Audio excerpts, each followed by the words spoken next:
virtually unknown by all but the most dedicated ufologists, a confirmed sighting in Mansfield, Ohio may be the most significant UFO encounter to date. Why isn't Mansfield, Ohio in the pantheon of UFO hotspots? Because the key witnesses wouldn't, or were instructed not to, talk publicly. Until now. It was October 1973. A Cleveland, Ohio police detective asked his partner to meet him in an interrogation room. The cop wanted to make a report about the strangest thing that had ever happened to him, and he wanted it on tape. Today is October the 19th, 1973, and the time is approximately 2 p.m. I have with me in my office at the present time Detective John Healy. Healy's going to describe in his own way of an incident that had occurred last night. Okay, we left Fort Columbus Airport at about 10:30 last night. At about 11 o'clock, which is halfway... The tape you are listening to is an important historical document. It is a permanent record of a UFO encounter that occurred on the night of October 18th, 1973, as witnessed by Detective John Healy. It had a steady red light on its nose. It was cigar-shaped, and it had a green light shining down out of the aft end. When Detective Healy wasn't on the beat, he was an Army Reserve medic. On the night in question, Healy and 3 other reservists were returning to Cleveland via helicopter from their annual Army physical. Over the town of Mansfield, Ohio, all 4 men made contact with a UFO. Detective Healy now speaks publicly about the incident for the first time in 20 years. We were almost involved in a mid-air collision with an object that was coming out of the east, heading west toward us. I noticed a red light on our port side going south. It was a big red light, but I didn't think anything of it. I thought it would be the port wing of another aircraft. We saw it kept coming at us, and it was a clear night, unlimited visibility. It didn't have any wings. It didn't have any windows, as you would see on a conventional aircraft. Healy was not the only witness. All 4 crew members saw the UFO, and the 2 pilots filed official military reports detailing their versions of the near-deadly UFO encounter. But Healy is the only one who, 2 decades later, is willing to speak out. He described for sightings what all 4 crew members attested to when they signed this affidavit. This was an object that moved at a very fast rate of speed. It saw us probably before we saw it. It just tracked us because we had all our navigation lights on and running and blinking. And then it started back toward us again. Maybe it had never seen a helicopter at night. The UFO appeared to be threatening the helicopter, maneuvering toward it on a collision course. The pilot was flying in the right seat. He had to take the controls, and he put the helicopter into a dive. After narrowly avoiding a mid-air crash, the pilot took evasive action, diving at a rate of 2,000 feet per minute. At 1,700 feet, the helicopter was suddenly paralyzed, even though the controls were still in a dive configuration. The UFO cast an ominous greenish light over the helicopter. This was just a humongous green light just shining down on us in a very definite cone shape. You could look at the light and you could actually see the beam of the light. The pilot tried to dive, but instead started to rise. It seemed that the UFO was pulling the helicopter toward it, overriding the aircraft's controls. In regards to our aircraft climbing, while it was in a dive configuration, I didn't feel us being pulled up as in an elevator or a roller coaster. You don't feel the G-force of a dive or a climb. I didn't feel that. It scanned us for that instant that it hesitated over us. It scanned us. Then it took off.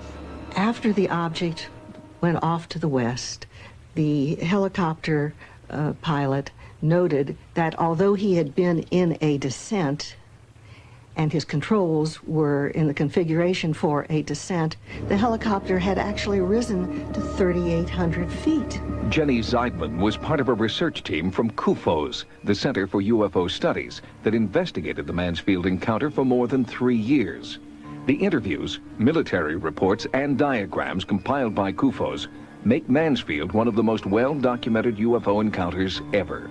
My analysis of this case showed that the object was under continual observation for 5 minutes, perhaps even more. Despite the impeccable credentials of the 4 military men, the Center for UFO Studies searched for ground eyewitnesses that could corroborate the sighting, and they found them. The DeLong family was driving on the outskirts of Mansfield when they saw a helicopter hovering in the wake of a UFO. The kids kept hollering, they wanted to stop, they wanted to stop. She finally stopped the car and I jumped out. I remember the whole top of the sky was lit up a dull fluorescent green. I looked out and the helicopter was just sitting there in midair with this object over it. And to be honest, it scared me. I didn't sink in that it was still really something, a UFO. The DeLongs were interviewed 3 years after the fact by Warren Nicholson, director of the Civil Commission on Aerial Phenomena. He grilled the family about what they had seen. I was a little bit doubtful at first that maybe they had just read the story in the newspaper, but they knew things that hadn't been in the article. From the multiple interviews we had with them, you could tell that they were scared. This brought together 2 groups of witnesses. It established the exact location of the event. We were able to compute the flight path of the helicopter. Legendary UFO researcher Dr. J. Allen Hynek compiled sketches of the event drawn by the flight crew and conducted in-depth interviews about every aspect of the encounter. At the same time, the military was conducting their own investigation. They ruled the incident a near miss with an unidentified craft. Their findings were inconclusive in large part because the radio transmissions between the helicopter and the tower had mysteriously disappeared. Was the tape erased to cover up the encounter? Or could the UFO have intentionally obliterated the transmission? Coincidentally, many other onboard instruments continued to malfunction weeks, even years after the incident. The aircraft number was 15444. That was the aircraft we were in that night. She was never any good after that. She was the hangar queen after that. They could, the radios would never work right, navigation instruments, nothing.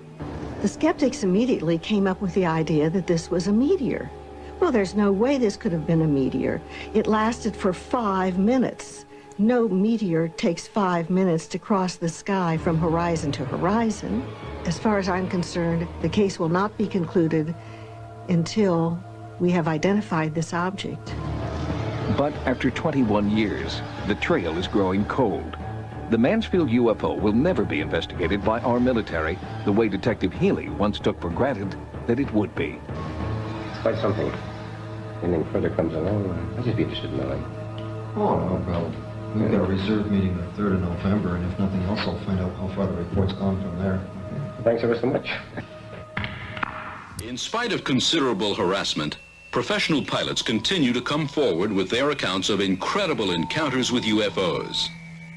Inventor and author Dr. Richard Haynes is seen here working with his computerized research file of over 3,000 UFO sightings by commercial and military pilots. Because good eyesight and sharp abilities of observation are required to become a professional pilot, Dr. Haynes believes that the testimony of these credible witnesses cannot be ignored. We're not dealing with mental projections or hallucinations on the part of the witness, but with a real physical phenomenon. One of the most thoroughly investigated cases in Dr. Haynes' file involves the near collision of a UFO with a United States Army helicopter piloted by Lieutenant Colonel Lawrence Coyne and his crew.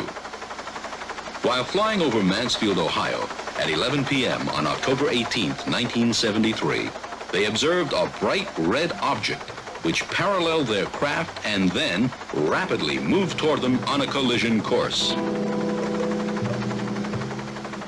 I looked out the window and observed this light moving at a very excessive speed, in excess of 600 knots, coming at the helicopter. It looked like a locked-on missile. A family of 5 in a car observed the strange red object on a collision course with Colonel Coyne's helicopter. They pulled off the road to watch.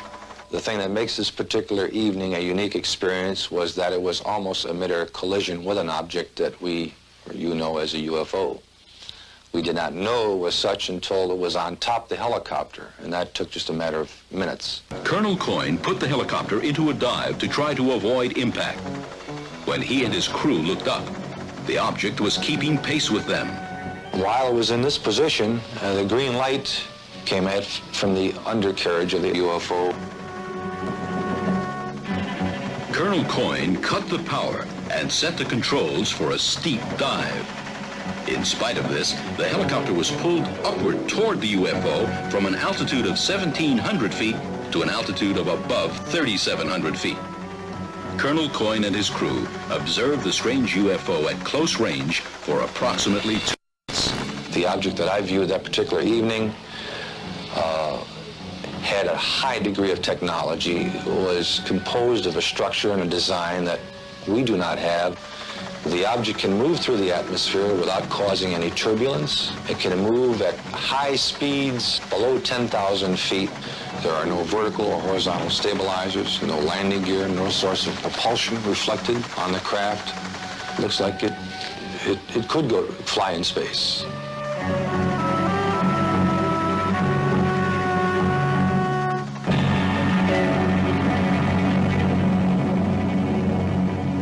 This document is the result of years of investigation into Lieutenant Colonel Coyne's helicopter encounter with a UFO. It verifies the facts just presented to you. Lieutenant Colonel Coyne felt so strongly about his UFO experience that he became part of a delegation to the United Nations that tried to encourage the UN to deal with the subject of UFOs. Increasingly, UFOs have become the subject of serious investigation by professional scientists. One of the 12 scientists to give evidence before the U.S. congressional hearings on UFOs is California nuclear physicist Stanton Friedman, who spent 14 years in private industry working extensively on classified government-sponsored projects such as this nuclear rocket engine and other advanced space systems. Since 1970, he is the only space scientist known to be devoting full time to UFOs. After 21 years of study and investigation, I'm convinced that the evidence is simply overwhelming that our planet Earth is being visited by intelligently controlled vehicles whose origin is off the Earth. In other words, some UFOs, underline the sum about 10 times, are somebody else's spacecraft. Now, I'm only concerned with those UFO reports which indicate things of definite size, shape, surface texture, whose behavior clearly indicates that they were manufactured somewhere other than Earth. The kind of behavior that Stanton Friedman is talking about is the ability to go 10,000 miles per hour in the atmosphere as observed on radar and make sharp right-angled turns. Nobody on planet Earth is able to duplicate that behavior. Many reports of UFOs in late 1973. One incident would stand out because of the credibility of the 4 witnesses. This is Major Coyne, Army helicopter pilot. His co-pilot, Lieutenant Arrigo Jetsi, Air Medic Sergeant Healy, and Robert Janicek. These men had just finished their annual flight physical early that day and were found fit and sound of mind. They would take off from Port Columbus Airport about 10:30 p.m. But what was about to follow, and the subsequent report they filed, would put to the test the credibility of these men. Approximately 8 miles east of Mansfield, our crew chief, Sergeant Robert Janicek, observed a red light on the east horizon. Did you gentlemen see the same red light? Yes, I did. Our helicopter was flying on a northerly heading. We were flying at an altitude of 2,500 feet. He indicated that the light seemed to be pacing the helicopter, moving along in a parallel direction with our aircraft. Which direction from the helicopter was it at? Moving, it was to our right, to the right side of the helicopter, and it was moving with us as we were heading north towards Cleveland. And at this time, he indicated that the light changed its direction and was coming directly at the helicopter at the same altitude. And as the helicopter was maintaining a speed of 90 knots, The object came at a terrific speed. From the horizon, we estimated 15 miles. Visibility was reported 15 miles that night. Did you gentlemen see the object at this time, after it had been pointed out by the sergeant? No, not at that time. I was flying left seat or co-pilot, and visibility from that seat from an object approaching from the right is rather limited. So I was having a difficulty seeing the object. And it was for that reason that Major Boyne did take the aircraft or the controls from me. I grabbed the controls from Lieutenant Jetsy because I thought it was going to hit us. I braced for impact. With that, I pushed the collective down to get the helicopter to start to descend. I then looked at the altimeter. It was showing 1,700 feet, and we were descending 1,000 feet a minute. The helicopter began to descend, and as this object came at the helicopter, it seemed to descend with the helicopter. When the helicopter went down, the object came down, but it still came directly at our broadside, as if to hit the helicopter from the right side. Did anyone else see the object at this time? Yes, I was watching it come out of the east horizon. And the only thing I felt was when the skipper took over the controls and we started to auto-rotate down, and I'd never been involved in a mid-air collision, so I was just watching this thing come at us. It was at this time my light swung 90 degrees from the UFO towards the helicopter, and it came in through the front of the plexiglass, and the entire cabin inside turned green from the light. It was a pyramid-shaped type of light that beamed down and came through the front of the helicopter. How long was your aircraft bathed in this beam? The light that came into the cockpit apparently lasted only for a few seconds, but it was enough time that I observed the red instrument panel lights utilized for night flying to be absorbed by the green light. Was it possible for you to determine the outline of this object against the star background? Yes, sir. It was a cigar-shaped object, like a symmetrical airfoil with the dome on it. It was a solid object. It was a metallic structure to it. And you could see lights reflecting off the structure, and you could not see any of the stars or behind the object itself. Well, while all this was going on, what was the attitude of the helicopter? Apparently, when we were supposed to be descending at 2,000 feet a minute at 100 knots, we were climbing at 1,000 feet a minute with the controls still established for a descent. And we went from 1,700 feet up to 3,500 feet and topped out at 3,800 feet. I would like to stress one important fact, and that is there is approximately 20 years of Army aviation experience between the 4 men on board the helicopter that night. We have been trained to follow procedures and regulations in reporting incidences, regardless of how they're accepted. And we tried to follow those procedures. And we reported the incident as it occurred and have avoided any speculation on the subject.